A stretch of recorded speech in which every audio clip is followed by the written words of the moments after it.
The Gauteng Finance MEC, Lebogang Maile, says that the 20.1 billion rand e-toll debt will put a strain on the province's economy. Maile presented the 2024 medium-term budget policy statement yesterday.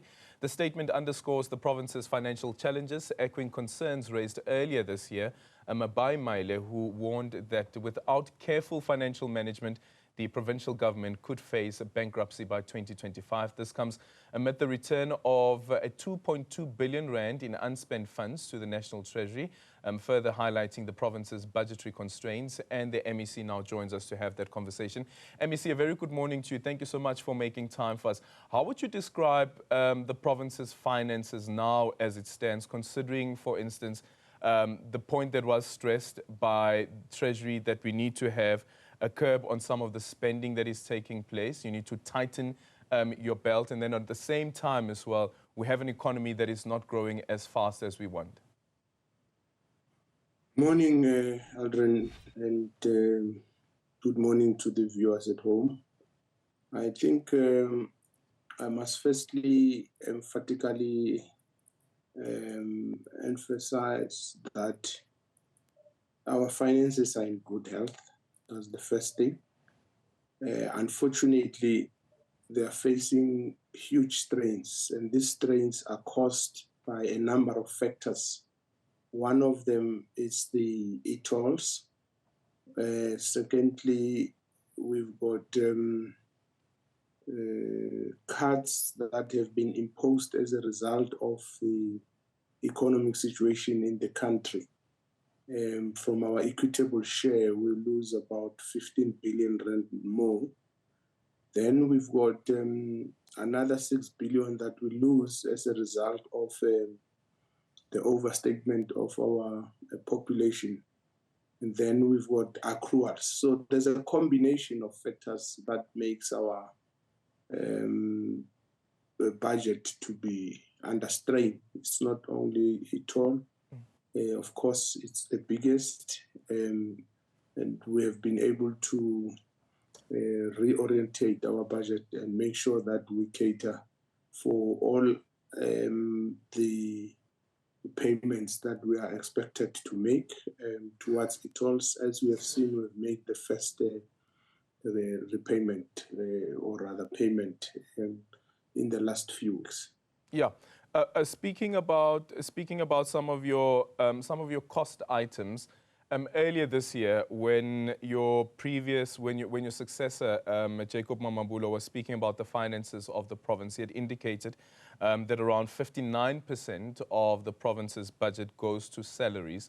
Is that still the case? Are you seeing an increase in your expenditure item when it comes to salaries that could go above that 59%?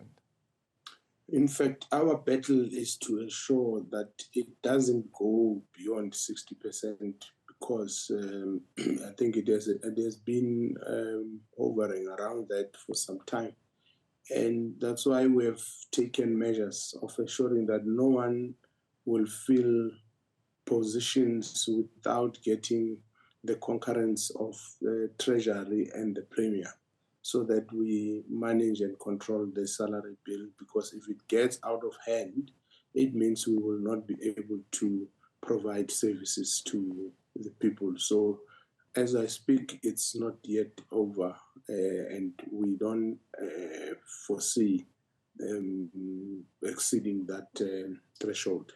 Yeah.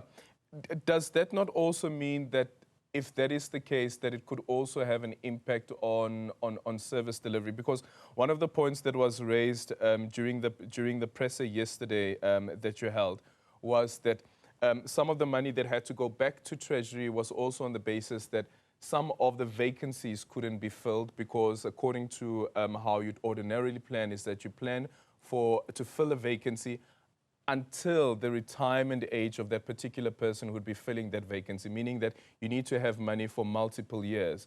So does that not have an impact on the ability of the province to deliver services? No, not at all, because in government we have a process of what is called job evaluation, and when there's every department or entity must put together an organogram, and that organogram must then be given to Treasury to check availability of funds, and the Premier's office must check if it's fit for purpose.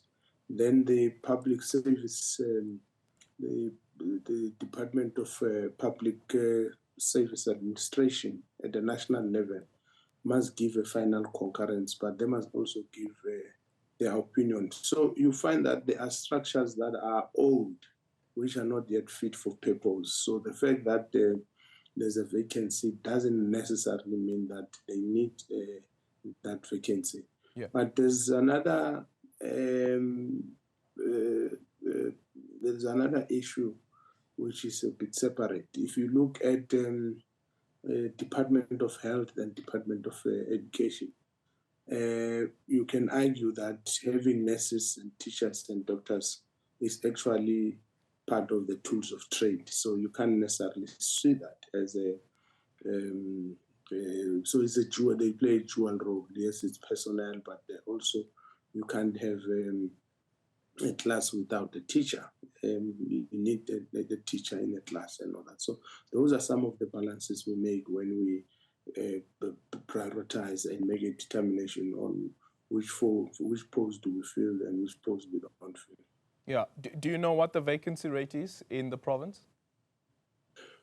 It's not. I can't say in the whole province. I know, but what I can assure you, it's not. It's not obscene. It's not out of control, because you will remember when the current Premier came in, there was a huge drive to fill the posts, and that drive was successful, and the vacancy rate was reduced drastically. Yeah. Okay. The point that you made right at the beginning around the money, the 6 billion rand that had to go back to Treasury because Stats SA has overstated the province's population. What does this mean for Stats SA and the census of 2022? Does it mean that it's no longer reliable? Well, we will be asking the Gauteng City Region Observatory as one of our reliable research and content institutions to help us. We would not want to venture into a debate with the Stats SA or our colleagues at national in public on this matter. We've got views which we have started formulating. We did also raise views at the national meeting that perhaps we need to get additional sources, because Stat SA has been reliable, credible for the longest of time, and it doesn't mean that they can't commit mistake. But in this instance, we might want to engage further, but I wouldn't want to question the credibility of Stats SA. I think a lot of their reports have been uncontested, but it's run by people. It doesn't mean that there might not have been a mistake on their part, or there might have been drastic movements and changes in the people coming in out of the province. Sure, but for your planning and your allocation, is that data reliable? We are still using Stats SA for our planning, and we are still dependent on it, and we will continue to engage with them even when we've got engagements. Conferences and summits. We still engage them. We don't think that they don't have capacity.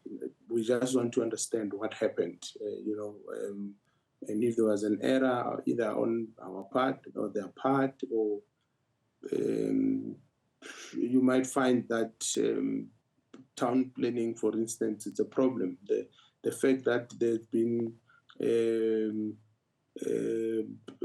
rise in informal settlements, and they might not have been able to access those. So there's a lot of variables. I don't think we need to we need to rush into making a determination and pointing fingers. We need to look at all those issues. As you know, Gauteng attracts a lot of people on a daily basis, and previously the trend has been at least 230,000 people a year, and there's been a growing number of informal settlements, for instance, which have gotten out of control. So there's a lot of issues, Aldrin, that I would really want us to give Stats SA an opportunity to explain and engage with ourselves. Okay.